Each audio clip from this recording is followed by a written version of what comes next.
Alright, this is part 59 of Nos4a2, the lake house. The wraith struck the fence of skinned poles, and Wayne was flung off the rear seat and onto the floor.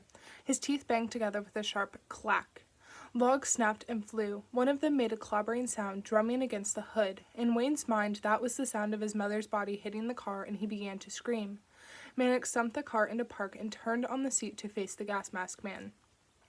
"I do not want him to have to watch any of this," Mannix said. "Seeing your dog die in the road is pitiful enough. Will you put him to sleep for me, Bang?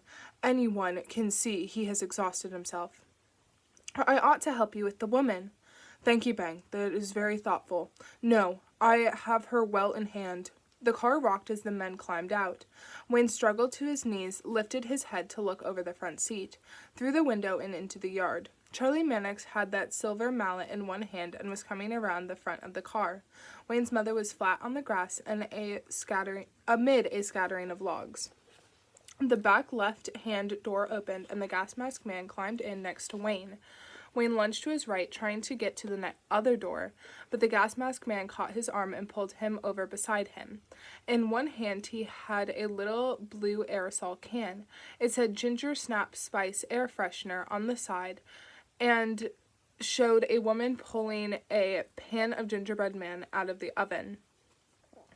"I'll tell you about this stuff right here," the mask man said. "It may say Ginger Snap Spice, but what it really smells like is bedtime. You get a mouthful of this, it'll knock you into next Wednesday." "No," Wayne cried. "Don't!" He flapped like a bird with one wing nailed to a wooden board. He wasn't flying anywhere. "Oh, I won't," the gas mask man said. "You bit me, you little shit. How do you know I don't have AIDS? You could have it. You could have a big, dirty mouthful of my AIDS now." Wayne looked over the front seat through the windshield into the yard. Mannix was pacing behind Wayne's mother, who still hadn't moved. "I ought to bite you back, you know," the gas mask man said. "I ought to bite you twice. Once for what you did, and once more for your dirty dog. I could bite you in your pretty little face. You have a face like a pretty little girl, but it wouldn't be so pretty if I bit your cheek out and spit it on the floor. But we're just going to sit here instead. We're just going to sit here and watch the show.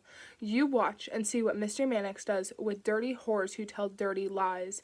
And after he's done, it'll be my turn. And I'm not half so nice as Mr. Mannix." His mother moved her right hand, open and closing her fingers, making a loose fist. Wayne felt something unclench inside him. It was as if someone had been standing on his chest and had just stepped off, giving him his first chance in who knew how long to inhale fully. Not dead, not dead. She was not dead. She swept the hand back and forth gently, as if feeling in the grass for something she had dropped. She moved her right leg, bending it at the knee. It looked like she wanted to try to get up. Mannix bent over her with that enormous silver hammer of his, lifted it, and brought it down. Wayne had never heard bones break before. Mannix struck her in the left shoulder, and Wayne heard it pop, like a knothole exploding in a campfire. The force of the blow drove her back down onto her belly. He screamed for her. He screamed with all the air in his lungs and shut his eyes and lowered his head. And the gas mask man grabbed him by his hair and yanked his head back. Something metal smashed Wayne in the mouth. The gas mask man had clubbed him in the face with the can of Ginger Snap Spice. "You open your eyes and watch," the gas mask man said. Wayne's mother moved her right hand, trying to lift herself up, crawl away, and Mannix hit her again. Her spine shattered with a sound like someone jumping on a stack of china plates. "Pay attention," the gas mask man said. He was breathing so hard it was steaming up the inside of his mask. "We're just getting to the good part."